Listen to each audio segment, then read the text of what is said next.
Hi there, this is Zella King from the Henley Business School.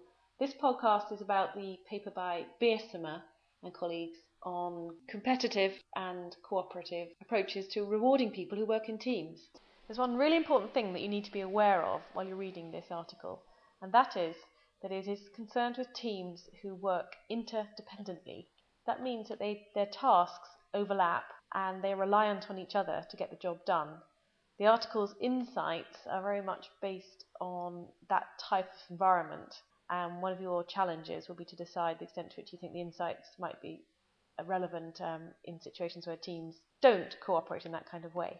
To whet your appetite for this article, I want you to start by thinking about a Russian doll, or perhaps more appropriately, a set of Russian dolls. I don't know if you've ever seen one, but they're those dolls that are all the same when they fit inside each other. They're really appealing. They're made of very lightweight wood. They are beautifully decorated. But the most amazing thing about them is that they're all the same. They're all replicas of each other, but different sizes, so they fit inside each other. Now, I want you to imagine that you have a team of people who produce Russian dolls, and I'd like you to think about how you would most appropriately choose to reward these people. Would it be best to reward them individually for their efforts, or to give them some kind of collective reward?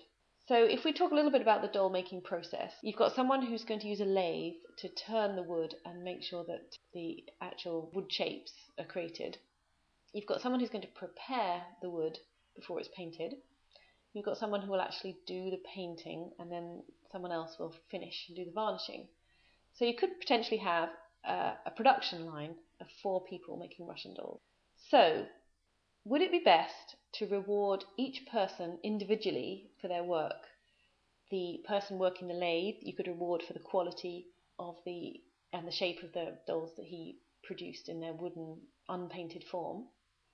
You could reward the person doing the preparation process for the speed with which he or she made the dolls ready for painting. You could reward the guy who actually does the painting for the creativity or the accuracy with which he followed a predefined pattern. And again, the last person who's doing the varnishing, you could reward them just for the quality of the varnishing work. The alternative approach that you might consider would be to not to give individual rewards contingent on the quality of the work for each of them or the speed of the work, but rather to offer a reward for the whole team on the basis of how many Russian dolls were completed in a given period of time to a required quality standard. That is the conundrum that this paper is really trying to tackle. Under what circumstances would it be appropriate for a team to offer cooperative rewards where the whole team is rewarded, not individual players? And under what circumstances would it be appropriate to offer competitive rewards where each person is not only rewarded individually for their work, but potentially the reward given to one of them might reduce the reward given to another? So I think within this paper, a bit like a Russian doll, there are some hidden gems, and so I'm going to just run through 5 insights that I'd like to draw out from it. The first one is essentially the paper outlines different reward options, and it's very important for you to be clear of the alternatives available to you. I've already mentioned these. You've got your cooperative reward, which gives the bonus to the team as a whole, and then you've got competitive rewards, where you potentially might have a certain amount of bonus money to give out, and the share that each person gets might depend on how well they've done their part of the job. So if one person does their part really well and gets a large part of the bonus, that's going to mean that everybody else have less. And it's not hard to follow through the implications of that kind of approach, which are that people are likely to hoard knowledge or withhold information if they think it's going to benefit others, potentially to their own detriment. What this means is that cooperative rewards may not generate very good group cooperation, and indeed that's what the paper suggests. Now, the real point of the paper is to propose what's called a contingency approach. So what are we talking about with contingency? Well, that really means it depends. So your choice of approach to reward will depend on the situation that you're in, the people that work for you, and the tasks that they are doing. And this paper proposes various factors that it thinks will vary that might influence your choice of reward structure.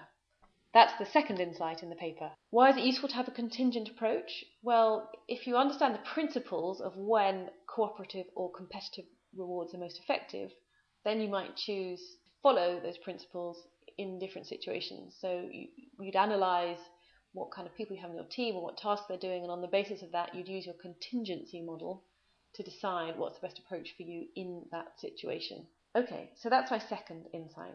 Third insight is that the paper is arguing that different approaches to reward can affect aspects of a task differently.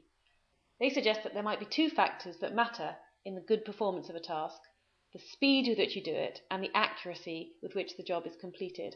Going back to our Russian doll example, your team could be asked to produce sets of dolls at great speed, or you could be more concerned about the quality, and therefore you want them to very accurately produce the painted design so that each doll looks exactly the same.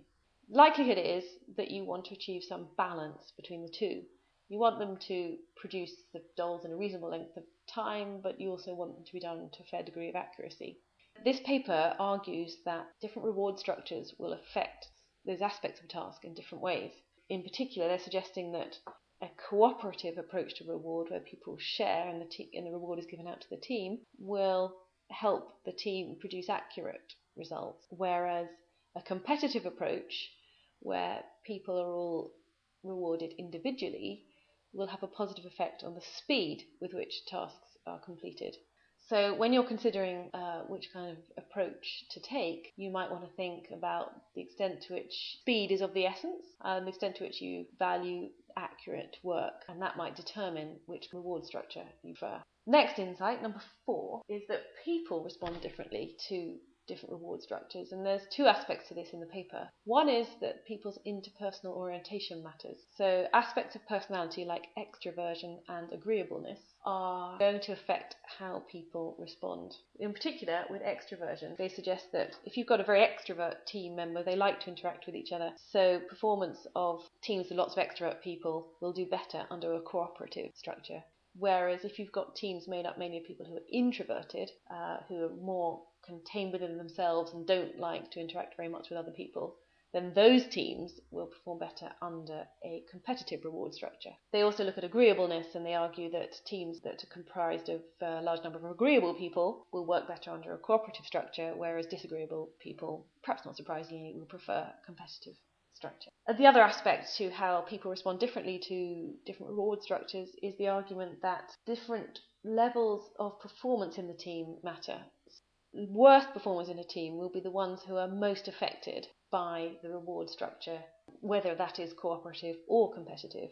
So in other words, if top performers are relatively unaffected by whatever reward system you might want to put in place, poor performers will be affected much more so.